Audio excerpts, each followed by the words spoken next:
Bonjour tout le monde, bienvenue à notre première formation en ligne qu'on appelle une formation continue. On va essayer de vous faire ça tous les mois, on va vous aviser d'avance. Si vous avez des questions, la formule qu'on va avoir, c'est on va faire la formation, la présentation des choses et vers la fin de la présentation, on va ouvrir les lignes pour pouvoir vous permettre de poser des questions si vous avez. Mais évidemment, durant la formation, ce serait trop compliqué d'arrêter aux 2-3 minutes pour répondre à une question. Alors, prenez en note vos questions, puis on va toutes répondre à ça en fin de formation.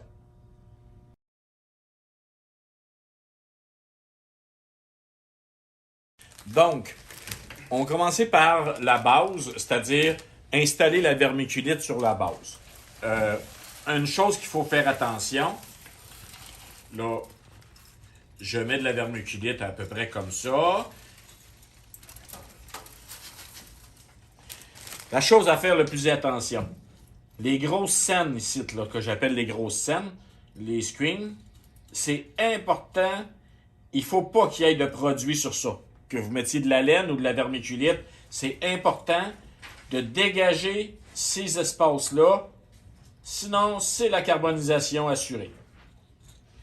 Et en faisant le tour des showrooms des clients, la grande majorité des clients, ils ont recouvert les grosses scènes.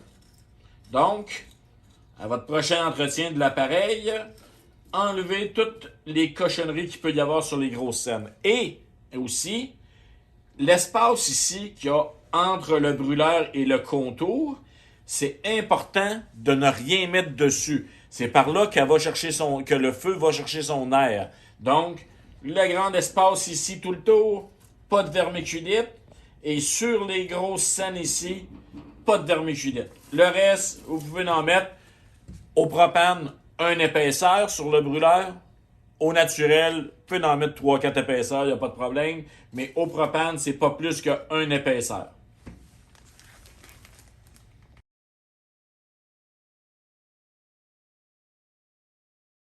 Donc, pour les besoins de la cause, on arrête et on repart. On a installé nos bûches, parce qu'on essaie de vous faire des vidéos qui ne prendront pas 45 minutes. Là. Alors, on a installé nos bûches, dans ce cas-là, nos bûches de boulot.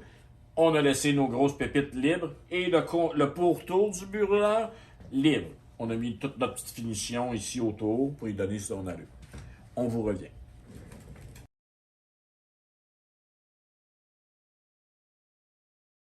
Donc, on installe la vitre. Après avoir installé le brûleur, on installe la vitre. À faire attention, lorsque vous serrez les vis pour votre vitrocéramique, ne serrez pas en malade, parce que vous allez trouver que ça coûte cher une vitre cassée lors de l'installation. Merci.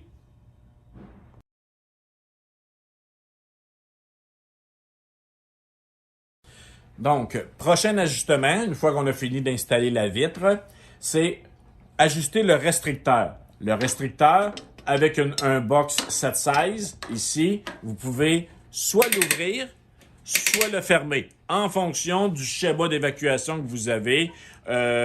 Important de préciser. Si vous le fermez, vous réduisez l'air qui va rentrer, qui va être évacué. Si vous l'ouvrez à son maximum, on peut regarder par en dessous, comme là, il est pas mal ouvert à son maximum, je ne l'avais pas fermé.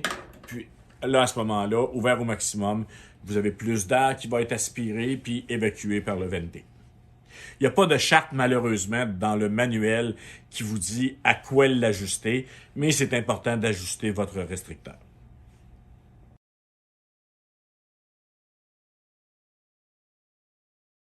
Et, autre point, le restricteur, il s'ajuste seulement qu'après que le poêle est chauffé pendant 15 à 20 minutes, qu'il ait atteint sa température pour les flammes, pour la hauteur des flammes. C'est à ce moment-là que vous ajustez votre restricteur. Ça ne donne rien de l'ajuster à froid. Il faut vraiment attendre qu'il soit réchauffé.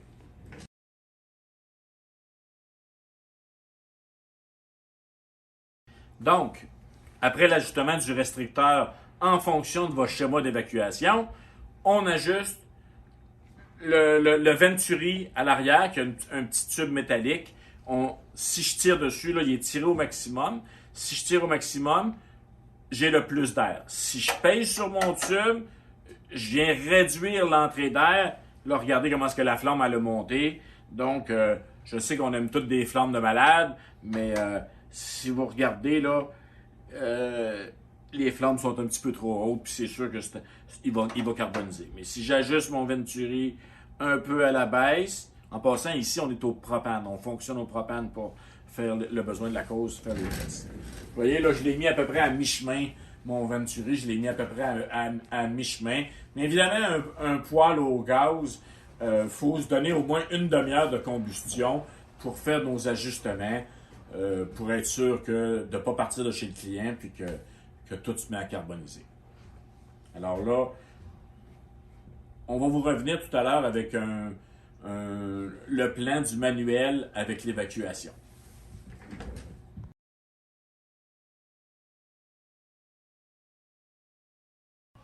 Petit point qui nous est rapporté.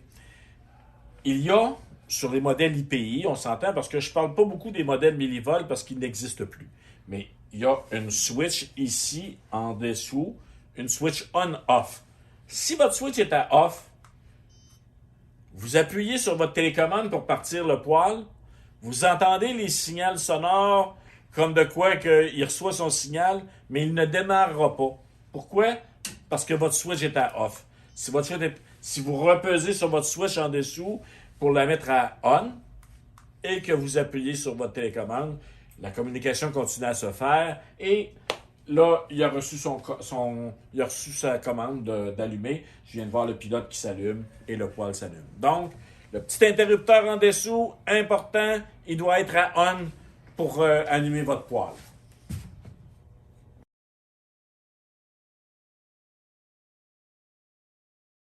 Donc, on est rendu au schéma d'évacuation. Important de tenir compte la distance de votre poêle par rapport au mur. À l'arrière du poêle, on peut se mettre à 3 pouces du mur et sur les coins, à 6 pouces des coins de mur.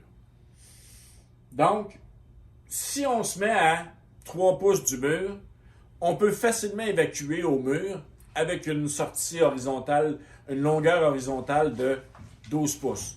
Ne jamais oublier, vous devez obligatoirement monter de 24 pouces à la verticale sur le poêle. C'est un minimum 24 pouces. Mais la hauteur que vous mettez à la verticale n'influence pas la longueur que vous mettez à l'horizontale. C'est-à-dire que même si vous montez de 10 pieds à la verticale, à l'horizontale, vous devez avoir maximum 18 pouces au propane. Si on fonctionne au propane, parce que la charte n'est pas la même pour le naturel, mais vu qu'au Québec, on fonctionne majoritairement au propane.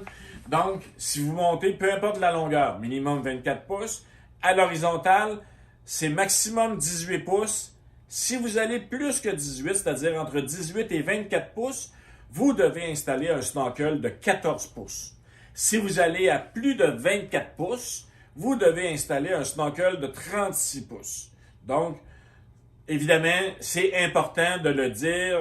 Il y a eu plusieurs situations que les gars n'avaient pas lu le manuel et qui ont pas installé le snorkel puis qui ont des problèmes de carbonisation.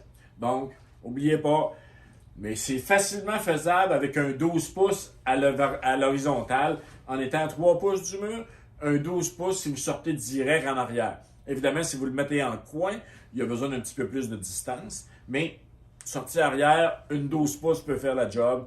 À la rigueur, une 18 pouces. Puis là, vous n'avez pas besoin de snorkel. Puis la majorité des jobs, c'est comme ça qu'ils sont installés sans problème.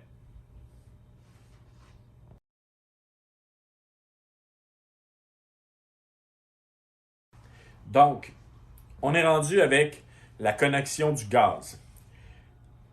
La plupart des gars, ils vont aller sortir dans la base la connexion pour le gaz. Donc, ce qui vient avec le manuel, avec l'appareil, c'est un petit coude qu'on doit aller installer. Et on va, dans la liste de prix, en option, vous avez des dormons qu'on peut fournir, qu'on peut vendre avec l'appareil, des dormons de 36 pouces. Donc, ce que ça fait, c'est que vous êtes capable de venir vous raccorder votre dormon dans la base du poêle et sortir directement dans le pied avec votre dormon pour aller le raccorder sur votre ligne à gaz. C'est beaucoup plus facile. Puis c'est un dormon que on a acheté des dormons qui vous permettent de passer dans les trous. Vous n'avez rien à agrandir, rien à modifier. Vous installez votre coude et votre dormon de 36 pouces pour aller vous raccorder où vous voulez.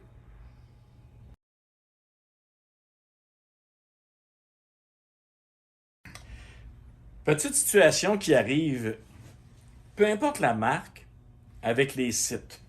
Si vous regardez la télécommande, le mode thermostat n'affiche pas.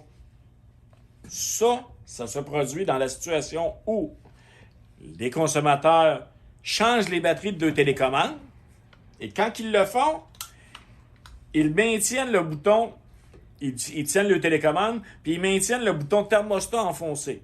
Donc, pour reprogrammer la manette avec le bouton, vous enlevez une batterie, vous appuyez sur le bouton thermostat, vous réinsérez votre batterie, puis, oups, la télécommande vient de changer son setup, puis de remettre le thermostat. Le mode thermostat n'affichait plus au début.